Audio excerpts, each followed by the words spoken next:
ઓમ શ્રી ગણેશાય નમઃ. જય શ્રી કૃષ્ણ મિત્રો. ભગવાન શ્રી હરિ વિષ્ણુ માતા લક્ષ્મીને કહે છે કથા કે મનુષ્યને તેના પૂર્વજન્મના કર્જ જે દેવું છે, કર્મ ફળ છે, એને ભોગવવા જ પડે છે ને ચૂકવવા જ પડે છે. તો આ ઉપરથી ભગવાન શ્રી હરિ વિષ્ણુએ સરસ કથા કહી છે જે આપણા જીવનમાં ખૂબ જ ઉપયોગી છે. આપણા જીવનમાં આ બધી ઘટનાઓ બને છે, કેમ બને છે? તો આ કથાના માધ્યમથી મિત્રો તમને સરસ મજાની માહિતી મળશે, સમજવા મળશે. તો વિડીયો અંત સુધી જરૂર જોજો અને સારો લાગે તો લાઈક કરજો, શેર કરજો અને આ ચેનલમાં સબસ્ક્રાઈબ જરૂર કરી દેજો. ઓમ નમો ભગવતે વાસુદેવાય. જય મા લક્ષ્મી. પ્રિય ભક્ત મિત્રો, મા લક્ષ્મી ભગવાન વિષ્ણુને પૂછે છે કે સ્વામી, શું મનુષ્યને પૃથ્વીલોક પર પૂર્વજન્મના ફળ ભોગવવા પડે છે? અને મૃત્યુ પછી પણ મનુષ્યની આત્મા તેની સાથે કઈ કઈ વસ્તુઓ લઈ જાય છે તથા એનો પ્રભાવ મનુષ્યના મૃત્યુ પછી કેવો હોય છે? ત્યારે ભગવાન શ્રી હરિ કહે છે કે દેવી લક્ષ્મી, તમે જે આજે પ્રશ્ન કર્યો છે તે બહુ ઉત્તમ પ્રશ્ન છે. મનુષ્યના કલ્યાણ માટે મહત્વપૂર્ણ પ્રશ્ન છે. હે દેવી, એ તો સત્ય છે કે મનુષ્યને તેના પૂર્વજન્મના કર્જ અવશ્ય ચૂકવવા પડે છે અને મૃત્યુ પછી પણ અમુક એવી વસ્તુ છે કે તે આત્મા સાથે જ રહે છે અને તેનો પ્રભાવ મનુષ્યના બીજા જન્મમાં પણ પડે છે. ત્યારે મા લક્ષ્મી કહે છે કે કેવું કર્જ, કેવું કર્મનું ફળ હોય છે જે આગલા જન્મમાં પણ મનુષ્યને ચૂકવવું પડે છે. અને એવી તો કઈ વસ્તુ છે કે મનુષ્યને આગલા જન્મમાં પણ એના પર પ્રભાવ નાખે છે? તો ભગવાન શ્રી હરિ વિષ્ણુ કહે છે કે હે દેવી લક્ષ્મી, આજે હું તમને આ વિષય પર એક કથા સંભળાવું છું. તમે આ કથાને ધ્યાનથી સાંભળશો તો તમને તમારા બધા જ પ્રશ્નના ઉત્તર જરૂર મળી જશે કે પૂર્વજન્મના કર્જ કેમ ચૂકવવા પડે છે. તો મિત્રો, આ કથાને સાંભળવા માત્રથી જ તમારા જીવનમાં સુખ સમૃદ્ધિ આવશે, ધનના માર્ગ ખુલશે. માટે કથા અધૂરી ન છોડશો, પૂરી સાંભળજો. હે મા લક્ષ્મી, આજે આ જે કથા, આ પવિત્ર કથા જે પણ સંભળાવે તો તેના પર તમારી કૃપા સદાય બનાવી રાખજો. તેની સંપૂર્ણ બધી જ મનોકામના પૂરી કરજો. મિત્રો, આગળ ભગવાન શ્રી હરિ કહે છે કે હે દેવી લક્ષ્મી, એક સમયની વાત છે. વિદર્ભ દેશમાં સુદેવ નામનો એક બ્રાહ્મણ રહેતો હતો અને તેની પત્નીનું નામ રૂપા હતું. સુદેવ બ્રાહ્મણ એક ગરીબ ઘરમાં જન્મ્યો હતો, પણ તે અત્યંત બુદ્ધિમાન હતો. જ્યારે એ નિર્ધન હતો ત્યારે તેને ધનની બહુ લાલચ ન હતી, પણ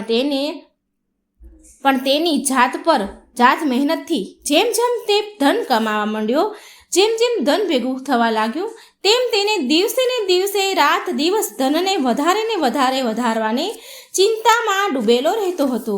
તેને રાતમાં ઊંઘ પણ ન આવે. એને બસ ધન ભેગું કેવી રીતે કરવું એ જ ચિંતા એના મનમાં દિવસ રાત થયા કરે. તેની પત્ની રૂપા પણ અતિ વધારે ધનની લાલચુ હતી. દેવી, તમે તો જાણો જ છો ને કે ધનની ભૂખ એવી હોય છે કે વધતા ધનની સાથે સાથે વધતી જાય છે. ધનની ભૂખ ક્યારેય મટતી જ નથી. એટલી લાલચ જે ધન કરનારો હોય એને થાય છે. તો સુદેવ આવું વિચારતો હતો કે કાશ કોઈ એવો ઉપાય મને મળી જાય કે તેને થોડા જ સમયમાં ધનના 1000 ગણું તેના ધનમાં વૃદ્ધિ થઈ જાય, તેના ધન 1000 ગણું વધી જાય, એવો મને કોઈ ઉપાય, કોઈ રસ્તો મળે. હે દેવી લક્ષ્મી, તે પહેલાં ધનને ચંચળ અને હાથનું મેલ સમજતો હતો અને કહેતો કે ધન સંપત્તિનું શું છે, તે તો હંમેશા આવતું જતું રહે છે. પણ એ ત્યારે મૂર્ખ હતો અને હવે એની આંખો ખુલી ગઈ હતી અને એ ધનનો અતિ વધારે સંગ્રહ કરવા લાગ્યો અને એ ધનથી દાન ધર્મ વગેરે કરવા લાગ્યો તથા એ સાધુ મહાત્માની સેવામાં લાગેલો રહેતો હતો. પહેલાં તો એને ભગવાનમાં બહુ શ્રદ્ધા હતી, ભક્તિ હતી, પરંતુ સમયની સાથે સાથે ધનની ભડકતી અગ્નિમાં તેણે તેના અન્ય સદ્ગુણો બધા જ બાળી નાખ્યા. ધનની લાલચે તેની અંતર આત્માને હંમેશા માટે નષ્ટ કરી દીધી. પહેલાં જ્યારે સુદેવના દરવાજે કોઈ સાધુ મહાત્મા આવતા તો તેનો ચહેરો ફૂલની જેમ ખીલી ઉઠતો હતો, પરંતુ હવે આદર સત્કારની જગ્યાએ તેના મુખ પર નિરાશા, માયુસી, ઉદાસી રહેતી હતી. મિત્રો, ભગવાન શ્રી હરિ મા લક્ષ્મીને કહે છે કે હે દેવી લક્ષ્મી, એક સમયની વાત છે. જ્યારે સંધ્યા વેળા થઈ ત્યારે સુદેવના દરવાજે એક સાધુ આવ્યા અને બોલ્યા કે બેટા, હું એક યાત્રી છું, વટે માર્ગું છું. મારે હરિદ્વાર જવાનું છે. આજની રાત વિતાવવા માટે જો એક સાધુને તમારા ઘરે સ્થાન મળી જાય તો હું બહુ મોટી આશા લઈને તમારા દરવાજે આવ્યો છું. તો સારું. એ સાધુનો ચહેરો સંતોષથી ચમકતો હતો. એના ચહેરા પર સંતોષ ભર્યું હતું. આંખોમાં અમૃત હતું, વાણીમાં મધ જેવી મીઠાશ હતી, અને એ કારણથી સુદેવનું હૃદય ભક્તિભાવથી ભરાઈ ગયું. તો સુદેવ તેને પ્રણામ કરીને બોલ્યો કે તમારી સેવા કરવી એ તો મારો પરમ ધર્મ છે. ત્યારે એ સાધુ બોલ્યા કે બેટા, આજકાલના સમયમાં તારા જેવા ભક્તિભાવવાળા પુરુષ ક્યાં જોવા મળે છે? આ સંસારમાંથી તો ધર્મનો ભાવ જ ઉઠી ગયો છે. સાધુ મહારાજના મુખેથી આવી પ્રશંસા સાંભળી સુદેવનું હૃદય ખુશીને મારે ખીલી ઉઠ્યું. એને એવું લાગ્યું કે માનો તેની સ્વર્ગમાં સ્થાન મળી ગયું હોય. તેના હોઠો ઉપર શબ્દ આવીને અટકી ગયા અને કંઈ બોલ્યો નહીં. અને બીજું એ બોલ્યો કે જો તમારા જેવા સંતોની સેવા નહીં કરી અમે તો આ માનવ જીવનનો શું લાભ? આમ કહીને સુદેવ એ સંતને તેના ઘરમાં લઈ ગયા. એ સાધુ એના ઘરમાં ગયા. જ્યારે તે સાધુએ ઘરમાં પ્રવેશ કર્યો તો સુદેવે તેના આદર સત્કારમાં કોઈ કમી રાખી નહીં. સાધુને જમવા માટે સ્વાદિષ્ટ ભોજન બનાવ્યા અને એક પ્રકારની મીઠાઈ બનાવી. ત્યાર પછી જમવામાં ઘી પણ નાખ્યું. ભલે સુદેવે મહાત્માને આટલું પૌષ્ટિક ભોજન દેવા માટે રાજી તો ન હતો, પણ એ મહાત્માની વાતોથી તેના વર્ષો પહેલાંના વિચાર ભક્તિભાવ જાગ્યા. એ સાધુની વાતોમાં એટલી શક્તિ હતી જેથી સુદેવના વિચાર ભાવ અમુક ક્ષણોમાં જ બદલી ગયા. આ ભક્તિભાવથી સાધુ મહાત્મા બહુ ખુશ થયા. આખી રાત ભક્તિભાવની વાતો કરી, બંને જ્ઞાનની ચર્ચાઓ કરી, અને અંતમાં સુદેવે પૂછ્યું કે હે મહાત્મા, હે સાધુ મહારાજ, તમે કેવી રીતે સાધુ બન્યા? તો સાધુએ હસીને જવાબ આપ્યો કે બેટા, હવે તો વૃદ્ધ થયો, ગઢપણ આવી ગયું, તો શું હું આખું જીવન, પૂરા વર્ષ, આખું આયુષ્ય શું ઘર ગૃહસ્થીમાં જ નીકાળું? એમાં જ ફસાયેલો રહું છું? નહીં, થોડા સમય હરિભજનમાં પણ નીકાળવો જોઈએ. જો ભગવાનની કૃપાથી બહુ ધન કમાયો છું, હું ભગવાનની કૃપાથી ઘણું કમાયો. મારે 4 દીકરા અને 1 દીકરી છે. હવે બધી જ સંપત્તિ મિલકત એમને વહેંચી દીધી છે મેં, અને હવે તીર્થયાત્રામાં જઈ રહ્યો છું. પછી થોડી વાર પછી સુદેવ સાધુ સામે જોવે છે અને પૂછે છે કે તો શું તમે બધું જ ધન તમારા છોકરાઓને, તમારા બાળકોમાં વહેંચી દીધું? તમારી પાસે કંઈ પણ ન રાખ્યું? તો તે સાધુ મહારાજ બોલ્યા કે બેટા, મારા હાથમાં જે આ લાકડી છે ને, જે તને દેખાઈ રહી છે, એ અંદરથી ખાલી ખોખલી છે, પણ એમાં મેં 500 સુવર્ણ મુદ્રા રાખી છે. યાત્રામાં ક્યારેક ધનની પણ જરૂર પડે છે ને. આમ કહેતા સાધુને નીંદર આવી ગઈ. એ તો ઊંઘી ગયા, પણ સુદેવ જાગ્યો રહ્યો. અને આ બધી જ વાતો તેની પત્ની રૂપાએ પણ સાંભળી હતી. હવે રાત્રિનો પહેલો પહોર તો વીતી ગયો અને સુદેવની નજર એ લાકડી ઉપર જ હતી. એને લાલચ જાગી અને મનમાં કંઈક વિચાર કરી રહ્યો છે. હવે તેના મનમાં લોભ અને માયાનો સંચાર થયો હતો, પરંતુ તેની અંતરાત્મા આ ઘૃણિત કાર્યને કરવા માટે રોકી રહી હતી. પરંતુ એ મનની દુરાત્મા સુવર્ણ પર અડી રહી હતી. એનું ધ્યાન બસ એ સોનાના ભરેલી મુદ્રાની લાકડીમાં જ હતું. આ સમયે સંઘર્ષમય મનનો ખરાબ હાલ થઈ રહ્યો હતો. એટલામાં તેની પત્ની તેની પાસે આવીને બેસી ગઈ અને કહે છે, સ્વામી, તમે કઈ ચિંતામાં ડૂબ્યા છો? શું તમે પણ એવું વિચારી રહ્યા છો જે હું વિચારી રહી છું? આ મહાત્માની તો આપણે ખૂબ સેવા કરી છે. આ મહાત્માએ આપણી જોડે ઘણી સેવા કરાવી લીધી છે, પણ હવે તેને સેવાના બદલામાં કંઈક તો ભરવું પડશે ને, કંઈક તો ચૂકવવું પડે ને. તો ત્યારે સુદેવ બોલ્યા કે રૂપા, મારા મનમાં પણ એ જ દુવિધા ચાલી રહી છે કે આપણું કર્તવ્ય છે કે અતિથિની સેવા કરવી. જો આપણે એનું ધન ચોરી કરીશું તો બહુ પાપ લાગશે. આપણે આવું ન કરવું જોઈએ રૂપા. ત્યારે તેની પત્ની બોલી, અરે, તમે કેવી નકામી વાતો કરો છો? આ સાધુની તો હવે ઉંમર થઈ ગઈ છે. આ ખબર નહીં ક્યારે મૃત્યુ પામે, અને એમ પણ એ અનાથ છે, તેનો અંતિમ સમય માટે આવી જ ગયો છે. તેના અંતિમ સમય માટે તો હરિદ્વારે જઈ રહ્યા છે.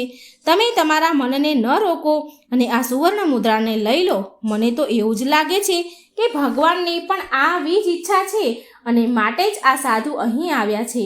અને જે વાત સૌથી છુપાવીને ગુપ્ત રાખવી જોઈએ તો એ સાધુ મહારાજે આપણને કહી દીધી છે. તો આ ભગવાનનો જ સંકેત છે, ભગવાનની જ ઈચ્છા છે. ત્યારે સુદેવ બોલ્યા, ઠીક છે. તો આમ તેની પત્નીને કહ્યું. અને મિત્રો, ભગવાન શ્રી હરિ કહે છે કે દેવી લક્ષ્મી અંતમાં તો લોભે તો ધર્મને હરાવી દીધો. સુદેવે લાકડી ઉઠાવી પણ તેના હાથ પગ ધ્રુજી રહ્યા હતા. તેની અંતર આત્માએ ફરી ફફડવાનું શરૂ કર્યું, પણ લોભે તેને દબાવી દીધો. ત્યારે સુદેવે અને રૂપાએ તે લાકડીમાંથી સુવર્ણ મોહરાઓને નીકાળી લીધી અને તેની જગ્યાએ સામાન્ય લોખંડના સિક્કા ભરી દીધા. બીજા દિવસે મહાત્મા સાધુ સુદેવ અને તેની પત્નીને નમ્રતાપૂર્વક આજ્ઞા લઈને સ્નાન આદિથી પરવારીને તેની આગળની યાત્રા માટે તૈયાર થઈ ગયા. પણ હજી પણ સુદેવનું હૃદય તો કાપી રહ્યું હતું. તેને એ ડર હતો કે ક્યાંક સાધુને શક ન થઈ જાય. આમ વિચારી તેનો ચહેરો પીળો પડી રહ્યો હતો. પણ તે સાધુને તો આ વાતની કંઈ ખબર જ ન હતી. તેનો હસતા હસતા તે તો બિચારા વાતું કરી રહ્યા હતા. તે સાધુ તેના મહેમાન ગતિ માટે વારંવાર ધન્યવાદ કરી રહ્યા હતા સુદેવ અને તેની પત્નીને. પરંતુ જતા સમયે સુદેવ બોલ્યા, હે મહાત્મા સાધુ, મારે કોઈ સંતાન નથી. કૃપા કરી ભગવાન શ્રી કૃષ્ણ પાસેથી તમે પ્રાર્થના કરજો. ભગવાન શ્રી કૃષ્ણને કહેજો કે અમને એમના જેવી સંતાન આપે. અમને તમારા જેવી સંતાન આપો. અમે તો પાપી છીએ. અમારી પ્રાર્થનાનો કોઈ અસર થતો નથી. ભગવાન અમારી પ્રાર્થના સાંભળતા નથી. પરંતુ તમે તો સંત મહાત્મા છો, તમારી પ્રાર્થના ભગવાન જરૂર સાંભળશે. ત્યારે મંદ મંદ હસી સાથે મહાત્મા બોલ્યા કે ભગવાન સાંભળે કે નહીં એ તો ભગવાન જ જાણે. પણ હું તમને આશીર્વાદ આપું છું કે ભગવાન શ્રી કૃષ્ણ તમને સંતાન આપે. અને આટલું કહી તે સાધુ મહારાજ ત્યાંથી ચાલવા લાગ્યા. મિત્રો, ભગવાન શ્રી હરિ કહે છે કે દેવી લક્ષ્મી હવે જાણે સુદેવના માથા પરથી એક મોટો બોજ ઉતરી ગયો, તેના હૃદય પરથી પથ્થર ઉતરી ગયો હોય તેવું એને લાગ્યું. પરંતુ પતિ પત્નીએ ચોરીના ફળથી બચી શકે તેમ હતા નહીં. આ વાત સુદેવનું મન અને મસ્તિષ્ક અનુભવ કરી રહ્યું હતું. પરંતુ આ ચોરીના પ્રગટ થવા નહીંથી એ ડરતા હતા, કેમ કે ચોરી પ્રગટ થવી એ તો હકીકત છે, પરંતુ એનું ફળ ભવિષ્યના કોઈ પડદામાં છુપાઈને સાચા સમયની વાટ જોતું હોય છે. હે દેવી લક્ષ્મી, મનુષ્ય વર્તમાન સમયમાં ભવિષ્યની ચિંતા નથી કરતો. અને બીજી બાજુ એ મહાત્મા હરિદ્વાર પહોંચ્યા તો એનું હૃદય અત્યંત પ્રસન્ન થયું. અહીં સાધુ સંતોને જોઈને એવા ખુશ થયા કે માનો કે તેને બધા જ દેવી દેવતાના સાક્ષાત દર્શન થઈ ગયા. તેમનું મન ભગવાનની ભક્તિમાં લીન થઈ ગયું. પછી બીજા દિવસે તેણે મંદિરમાં રસોઈયાને બોલાવ્યા. એ સાધુએ રસોઈયાને બોલાયા અને કહ્યું કે હું અહીં આવનારા બધા જ યાત્રીઓ માટે અન્નદાન કરવા માંગુ છું અને હવે માત્ર આ એક જ મારી ઈચ્છા રહી છે. કૃપા કરી મને એ કહો કે બધા લોકોનું ભોજન કરવાની, રહેવાની વ્યવસ્થા અને વસ્ત્રદાન માટે કેટલું ખર્ચ થઈ શકે. ત્યારે એ વ્યક્તિએ હિસાબ કરીને કહ્યું કે મહારાજ, અન્નદાન, નિવાસ અને વસ્ત્રદાન અને બીજા બધા અન્ય કાર્ય માટે કુલ 400 સુવર્ણ મુદ્રાનો ખર્ચ લાગી શકે છે તથા 10-20 વધારે ઓછું કે વધતું થાય. શું તમારી પાસે આટલું પૂરતું ધન છે ખરી? ઠીક છે, તે સાધુ મહારાજ બોલ્યા. ઠીક છે, હું આનો પ્રબંધ કરું છું. બસ તમે હવે કાલ માટે આ બધું આયોજનનો પ્રબંધ કરો. વસ્ત્રદાન, ભોજન, રહેવાનું આ યાત્રીઓ માટે પ્રબંધ કરો. હું તમને ધન આપી દઈશ. આમ કહીને તે ગંગા સ્નાન માટે ચાલ્યા ગયા.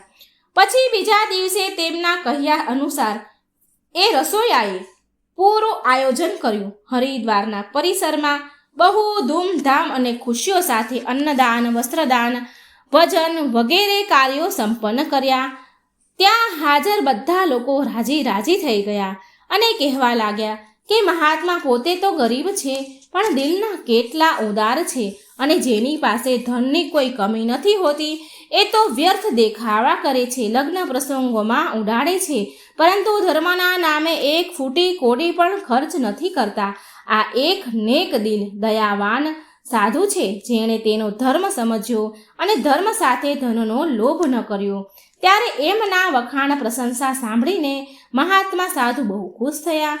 તેનું હૃદય આનંદથી ભરાઈ ગયું. પરંતુ હે લક્ષ્મી દેવી, બીજી બાજુ એમનું ભાગ્ય રડી રહ્યું હતું. જ્યારે સંધ્યા વેળા થઈ તો મહાત્મા તેના રૂમમાં ગયા અને રૂમનો દરવાજો બંધ કર્યો અને લાકડીને ખોલીને સુવર્ણ મુદ્રા નીકાળવા જઈ રહ્યા હતા. તો એણે લાકડી ખોલીને જોયું તો લાકડીની અંદરથી લોખંડના સિક્કા નીકળ્યા અને એનું હૃદય તો કાંપી ઉઠ્યું. તેને એવું લાગ્યું કે જાણે તેણે એક ભયાનક સ્વપ્ન જોયું હોય. એમ વિચારે કે આ સ્વપ્ન જલ્દી પૂરું થાય તો સારું. આંખે જોયેલા પર તેને વિશ્વાસ ન થયો. એણે વારંવાર એની આંખો ચોળીને જોયું, પણ એ તો લોખંડના સિક્કા જ હતા અને તે મહાત્માને થોડી જ વારમાં પૈસા આપવાના હતા.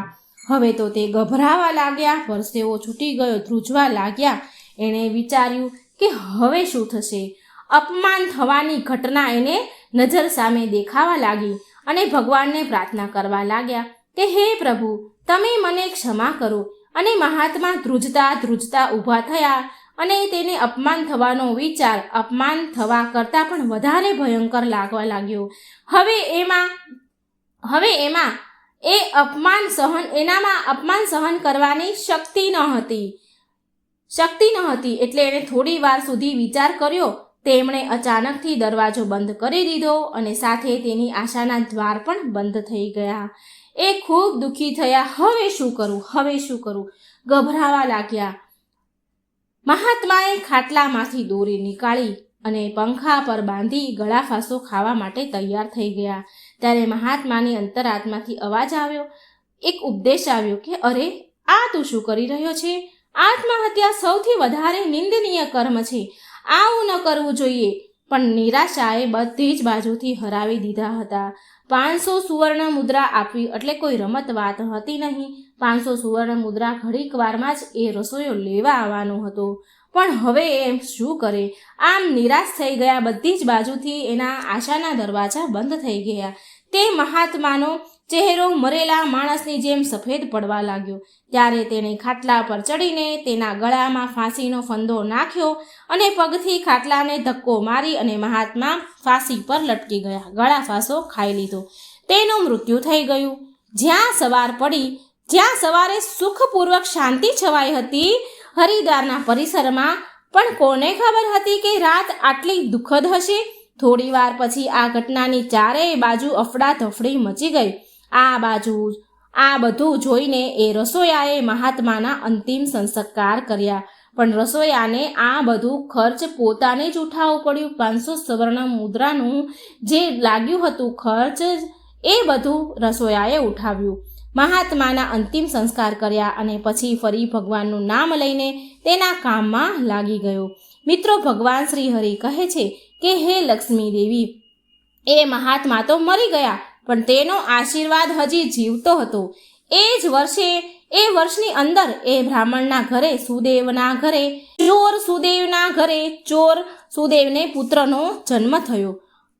આ અવસર પર સુદેવ એવો પ્રસન્ન થયો કે જાણે આખા સંસારનું ધન તેને મળી ગયું હોય.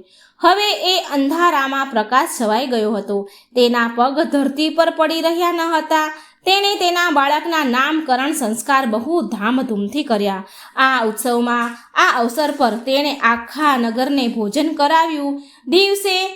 દિવસે સુદેવે તેની બધી જ કંજૂસી નીકાળી દીધી અને ધનને પાણીની જેમ વાપર્યું અને એ બાળકનું નામ રાખ્યું આત્મદેવ. જેમ જેમ તે મોટો થતો ગયો તેમ સુદેવની કામનાઓ વધતી જતી હતી. આત્મદેવ બહુ સુશીલ અને ભગવાનનો ઉપાસક બાળક હતો. તેની તીવ્ર બુદ્ધિ જોઈ લોકો આશ્ચર્ય પામતા હતા. લોકો કહેતા હતા કે એ કુળનું નામ વધારશે, આત્મદેવ કુળનું નામ રોશન કરશે. સુદેવ આ સાંભળીને તો એને હરખ માતો નહીં. તેની ચંચળતા, નટખટપણું જોઈને સુદેવ બ્રાહ્મણને રૂપા એની પત્ની બહુ ખુશ થતા હતા. આમ એ બાળક 6 વર્ષનો થયો. આત્મદેવે શિક્ષા મેળવવા માટે આશ્રમમાં મૂક્યો. આત્મદેવને આશ્રમમાં મૂક્યો. ત્યાં આશ્રમમાં ગયા પછી પણ ત્યાં તેણે આત્મદેવે ગુણોનો વિકાસ કર્યો. એનામાં ગુણોનો વિકાસ થવા લાગ્યો. એ શિક્ષામાં બધા શિષ્યોમાં પહેલા નંબરે આવતો હતો. એટલો હોશિયાર અને બુદ્ધિશાળી. સુદેવ આ જોઈને ભગવાનને ધન્યવાદ કરતો હતો. પણ ક્યારેક ક્યારેક તેને પેલા મહાત્મા સાથે દુર્વ્યવહાર, ચોરી, છળ, કપટની યાદ પણ આવતી તો તેના હૃદયમાં કાંટા વાગતા હતા અને તેની આત્મામાં ડર પેદા થતો હતો અને તેને વારંવાર એના પર ક્રોધ, ગુસ્સો, ઘૃણા થતી હતી અને મનમાં દુઃખી થતો હતો અને મનમાં એવું કહેતો કે મારી બુદ્ધિ કેટલી ખોટી હતી, મેં આવી મૂર્ખતા કેમ કરી. પણ વીતેલો સમય ક્યાં કોઈના હાથમાં આવે છે. તેણે એ ચોરી કરેલ સુવર્ણ 500 મુદ્રાને એક લાલ કપડામાં બાંધીને એક સંદૂકમાં, એક પેટીમાં મૂકી દીધી અને એ નિર્ણય કર્યો કે એ મહાત્માને પાછી આપી દેશે. પછી એણે એ મહાત્માની શોધ શરૂ કરી. કેટલાય લોકોને એ સાધુને શોધવા માટે મોકલ્યા, પણ કોઈ પણ મહાત્માને શોધી શક્યા નહીં. એટલો સમય વીતી ગયો હવે કે સુદેવને એ ઘટના યાદ પણ નહોતી. એ ઘટના ભૂલી ગયો હતો. પરંતુ એ સુવર્ણ મુદ્રાઓ હજી પણ લાલ કપડામાં બાંધેલી એ જ સંદૂકમાં પડી હતી. મિત્રો, ભગવાન શ્રી હરિ કહે છે કે હે દેવી લક્ષ્મી, સમય તો વીતતો ગયો અને આત્મદેવ 20 વર્ષનો થઈ ગયો અને સાથે તેને એક બીમારી પણ આવી. પછી સુદેવને આત્મદેવની બીમારીમાં ઘણું ધન ખર્ચવું પડ્યું. પછી એક દિવસ અચાનક સુદેવ અને તેની પત્ની રૂપા આત્મદેવ સાથે હરિદ્વાર જવા નીકળી ગયા. ત્યાં પહોંચીને એ એક જગ્યાએ રોકાયા. ત્યાં જઈને એને ખબર પડી કે તેના દીકરા આત્મદેવનો વ્યવહાર સાધુઓ જેવો થઈ રહ્યો છે. તેની અંદર વૈરાગ્ય આવી રહ્યું છે. દિવસ રાત સાધુઓના ટોળામાં સમય વિતાવવા લાગ્યો છે અને જો કોઈ દીન દુઃખી આત્મદેવને મળે, દીન દુઃખી ગરીબ જુએ તો તેની મદદ કરતો હતો. તેને જોઈને સુદેવને બહુ હેરાની થતી હતી, પણ એ કંઈ કરી શકે તેમ હતો નહીં. આત્મદેવ તેની એકના એક સંતાનને જોઈને સુખ પામતા હતા. એકની એક સંતાન હતી. તેને જોઈને સુદેવનો ક્રોધ શાંત થતો હતો. સુદેવ ઘણું વિચારતા પણ આત્મદેવના આ સ્વભાવનું કારણ તેને કંઈ સમજ પડતું ન હતું.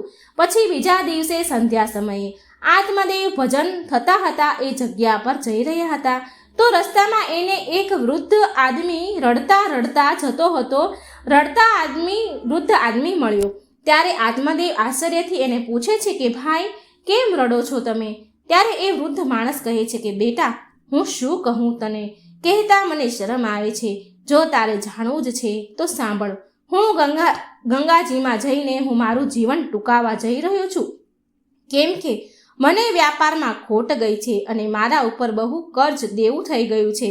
વેપારમાં નુકસાન થયું છે, બહુ કર્જ છે. તો આત્મદેવ બોલ્યા કે આ તો નાની એવી વાત છે. તો એ વૃદ્ધ માણસે અત્યંત આશ્ચર્યથી આત્મદેવ સામે જોઈને કહ્યું કે મારે દેવું ચૂકવવું જ પડશે, નહીં તો મારે આત્મહત્યા કરવી પડશે. મારી પાસે બીજો કોઈ રસ્તો નથી.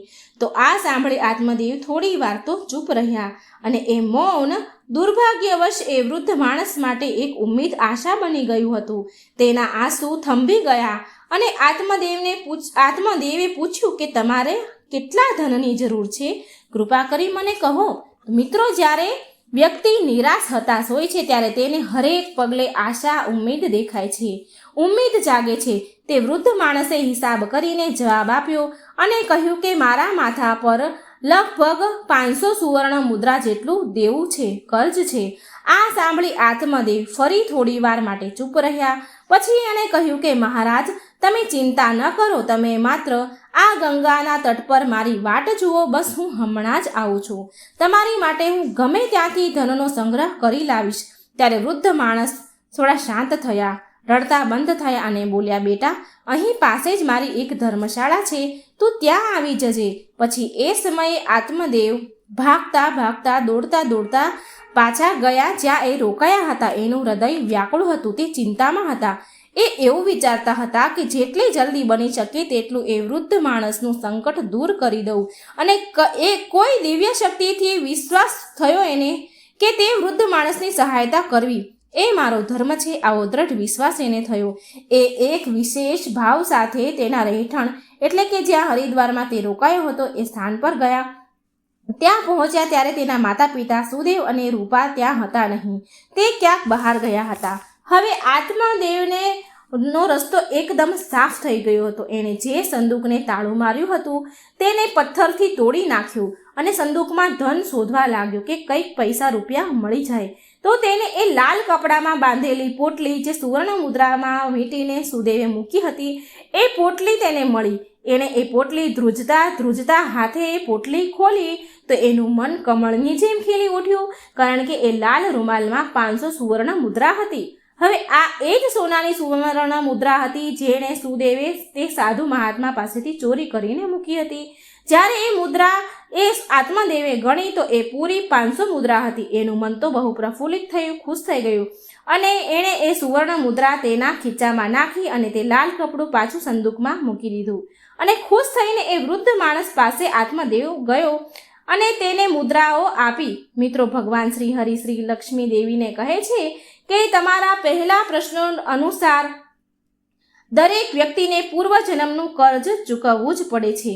આ એ જ વૃદ્ધ માણસ છે જે રસોયો હતો, જે રસોયાને પહેલા વૃદ્ધ સાધુએ રસોઈ આપી હતી, જેને ભંડારા, વસ્ત્રદાન, અન્નદાનનું આયોજન કર્યું હતું. અને એ સાધુના આત્મહત્યા કર્યા બાદ આ રસોયાને એના પોતાના ધનનો ખર્ચ કરવો પડ્યો હતો. અને આત્મદેવ એ જ મહાત્મા છે જે સુદેવના ઘરમાં જન્મ લઈને કર્જ ચૂકવીને મુક્ત થયા છે. હે લક્ષ્મી દેવી, તમે આગળ સાંભળો. વિધાતાને કંઈક બીજું જ સ્વીકાર હોય છે. જ્યારે આત્મદેવ પાછો આવ્યો તો તેના મનમાં એક અનોખી શાંતિ હતી. માનો કે એનો જન્મ આ કાર્ય માટે જ થયો હતો. હવે તેની બીમારીના કારણે તેનું મૃત્યુ થયું.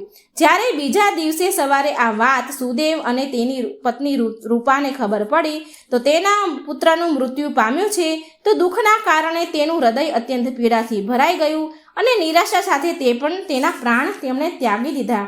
જ્યારે એ ત્રણેયનું મૃત્યુ થયું તો એ જ રસોયાએ તેના અંતિમ સંસ્કાર કર્યા.